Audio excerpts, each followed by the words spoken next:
All right, so the first thing we need to do is power on the indicator. So the bottom left-hand corner will have a power button, and we should see the screen light up. That's a good sign.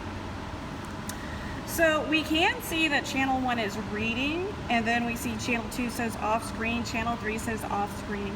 So at this point, yes, we can tell that it is reading, or it's indicating that something is plugged in to input 1, and it records it as channel 1, so that's a good sign.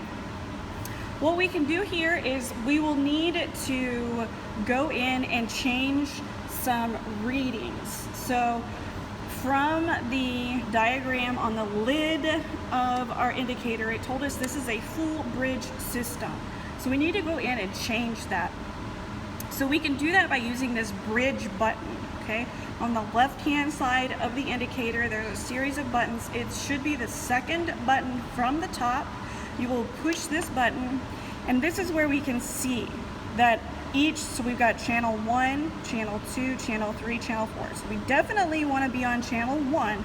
Why is that? Because we've plugged our wires into input 1, and hence, therefore, it is channel 1. So channel 1 is what we need to be changing to. Right now, it is in a quarter bridge mode, okay? But this is not what we want. According to our diagram, we should be in a full bridge mode. So in order to change this, we can use our directional arrow pad here. So I'm going to use the right arrow. I'm going to keep pushing it until I see full. So right now it says HB, that's not correct, so keep going, still HB, we don't want that, keep going, okay, FB. FB is an abbreviation for full bridge, but it says full bridge for active. This is not the category that we want, we need to keep going. So we're gonna keep pushing that right arrow. It changed it to FB. It looks like a V up. This is still not correct, so keep pushing to the right. Under or undef FB. No, this is still not what we want. Keep pushing. Quarter, nope. Oh, what we wanted was FB shear. So I accidentally may have pushed the right arrow twice, or pushed it too quickly, so it proceeded through all of the options, or it skipped it by accident. But what we want is an FB for full bridge shear, S-H-E-A-R. And I believe it's as soon as you start seeing FB, it should be the second option of FB. So when you're rotating through, just make sure that you're focusing in on FB shear. That's what we want. Once that's highlighted, or once that's the option that's being displayed on our monitor, then we're going to go ahead and push the bridge button again to select this option. Once you've selected it, then push menu to go back to the menu. We're not done yet.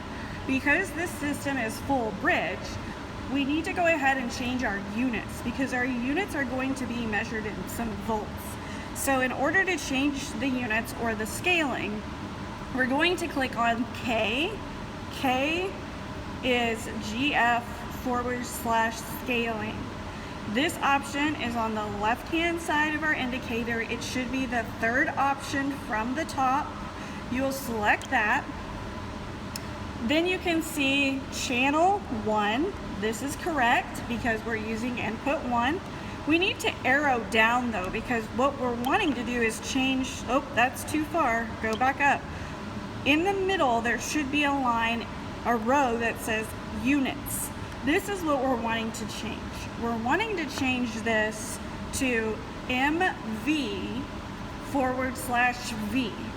Okay, so we're gonna use our right arrow again to view our options, and it looks like I pushed it once and immediately got to our units that we want. This is MV/V as in vector. Okay, this is what we want. In order to select it, we have to push the K button again, so we will press the K button.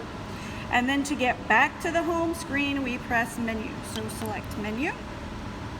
Okay, so now we can see channel 1 is being read and our units are now MV/V. So everything's looking great. However, we have one more thing to do. We need to balance the system like we did before. We need to calibrate everything as our system is set up as it is currently now. So in order to do that, to calibrate it, we will balance the system. So balance is going to be on the right hand side of our indicator, and it should be the second button from the top. So we will select balance, and you will see the screen. It comes up with some options here. And we want to balance it, so it tells us to push the balance button again. So we'll push it again. Now it's doing an auto balance in progress. It does tell us that channel 2 cannot be read and channel 3 cannot be read, but that's fine because we do not have a system hooked up to channel 2 or channel 3, so that is okay.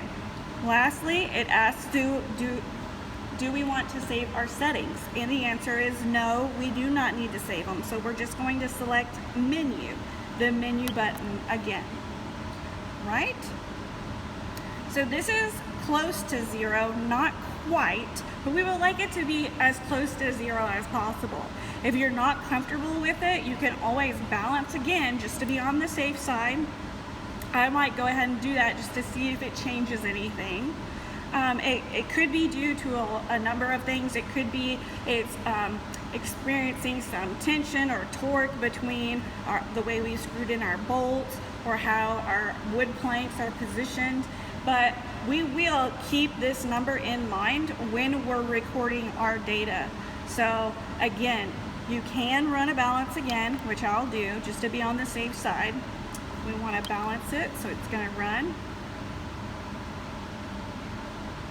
It's telling us it cannot detect a channel 2 or a channel 3, which is fine. Press menu because we do not want to save it. See, now we're closer to 0. So it was a good thing that I went ahead and ran balance again just to be on the safe side, because like I said, when we're balancing our system, it should be calibrating to as close to 0 as possible. But again, if it doesn't, like I said, we will be recording this data, the unloaded data point, which is what we'll call this. It's the unload when there's nothing on our system. So we will record this number if it does not go completely to 0. So please do not worry about it. All right, so now we're ready to start applying our hanging weights to our system. So I'm going to create a table of sorts here, and then I will come back and we'll start adding our weights.